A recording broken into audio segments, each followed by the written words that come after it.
आणि आता बघूयात काही स्पेशल रिपोर्ट। गेल्या 2 वर्षांपासून राज्यामध्ये नाट्यमय अशा घडामोडी सुरू आहेत। आधी एकनाथ शिंदे आणि त्यानंतर अजित पवार हे महायुतीमध्ये सहभागी झाले। अजितदादांच्या बंडाला 1 वर्ष लोटलं तरी त्यांचं कवित्व काही अजूनही संपलेलं नाहीये। आता तर खुद्द अजितदादांनीच महायुतीमध्ये सहभागी होण्याच्या नाट्यावरचा पडदा वर उचललेला आहे। बघूयात। काल दिल्लीमध्ये झालेल्या अनौपचारिक गप्पांच्या ओघात अजितदादांनी सांगितलेल्या एका किस्स्याची आजच्या दिवसभरामध्ये मोठी बातमी झाली आहे। महायुतीमध्ये सामील होण्याच्या वेळी अजितदादा चक्क वेषांतर करून अमित शहा यांना तब्बल 10 वेळा भेटले असं अजितदादांनीच पत्रकारांना गप्पांच्या ओघामध्ये सांगूनच टाकलं। मग काय, सत्तांतराच्या वेळी अजितदादांनी केलेल्या वेषांतराच्या नाट्याचं थेट कनेक्शन हे फडणवीसांच्या वेषांतराच्या नाट्याशी लावून दिवसभर हा राजकीय नाट्याचा अंक गाजला। अजितदादांचा स्वभाव हा मुळातच मोकळा ढाकळा। गप्पा रंगात आल्या की दादा हातचं काही राखत नाहीत आणि तसंच इतक्या दिवसांपासून लपून ठेवलेली ही कृती अखेर त्यांनी गप्पांच्या ओघामध्ये सांगून टाकली। आता दादांनीच सांगितलं म्हटल्यावर दिवसभर त्यावरती तुफान टोलेबाजी झाली आहे। परक्याप घालून तोंडाला मुखवटे घालून बघा, याचाच अर्थ असा यांचं राजकारण किंवा यांचं कपट महाराष्ट्र संदर्भातलं किती आधीपासून सुरू होतं हे तुम्हाला आता हळूहळू स्पष्ट होत आहे। 2019ची विधानसभेची निवडणूक मी चुकत नसेल तर शिवसेना आणि भारतीय जनता पक्षाने एकत्रित लढवली होती। त्यामुळे जनतेचा कौल त्यांच्या बाजूने होता। त्या जनतेच्या कौलला छेद कोणी दिला, मग ते कपट कोणाचं होतं याचं उत्तर संजय राऊतांनी द्यावं।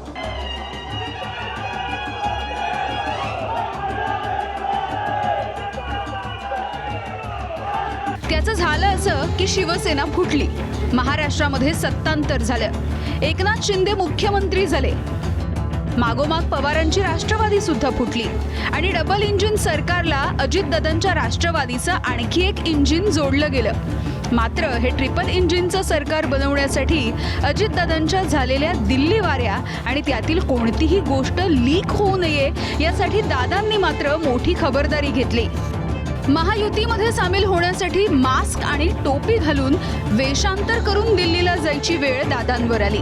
बरं, एकदा नाही चक्क 10 वेळा अमित शहा यांना भेटल्याची कबुली सुद्धा दादांनीच दिली आहे। अनेक मोठे मोठे कलाकार,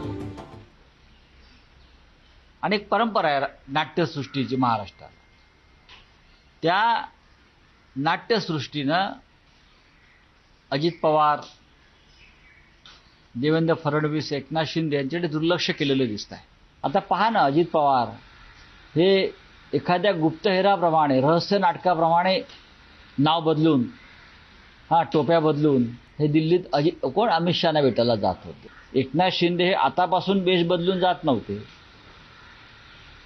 तर पृथ्वीराज चव्हाण मुख्यमंत्री असताना अमित शहाला आपलं अहमद पटेलना भेटायलाही वेश पालटून जात होते। आम्ही कसं जातो याच्याबद्दल चर्चा करण्यापेक्षा संजय राऊत ते फारची टोपी घालून त्या राहुल गांधीला भेटायला काश्मीरला जातोय ना। आता यांचे हृदय सम्राट राहुल गांधी आणि ती सोनिया मॅडम आहेत, ज्यांचं देव बदललेले, ज्यांनी आपला नेता बदललेला, त्यांनी आमच्यावर टीका करण्याचं काही कारण नाही आणि त्याला कवडीची किंमत आम्ही देत नाही। आम्ही जे जाऊ तो उघडपणे जाऊ, आम्ही जाऊ तो उघडपणे विरोधात जाऊ। आम्ही जे उठाव केला उघडपणे केला आणि छाती ठोकपणे तुमच्या छातीवर चढून आम्ही इकडे आलेलो आहोत। अजितदादासारखा परखड मताचा असणाऱ्या व्यक्तिमत्वाला अशा पद्धतीनं तोंड लपवून जाणं म्हणजे स्वाभिमान गहाण ठेवण्यासारखा हा प्रकार आहे।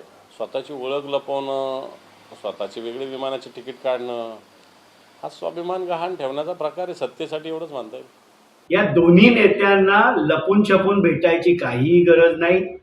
त्यांची भेट ज्या ज्या वेळेला होते हे मीडियाला माहीत असतं। अशा प्रकारच्या लपून छपून, मास्क लावून, टोपी घालून कधीतरी या बैठका झाल्या, या कथाकल्पित मीडियाने उठवलेल्या बावड्या याच्या पलीकडे याला अधिकचं महत्त्व द्यायची गरज नाही। गेल्या काही दिवसांमध्ये अजितदादांच्या संदर्भात रोज नवी चर्चा होते।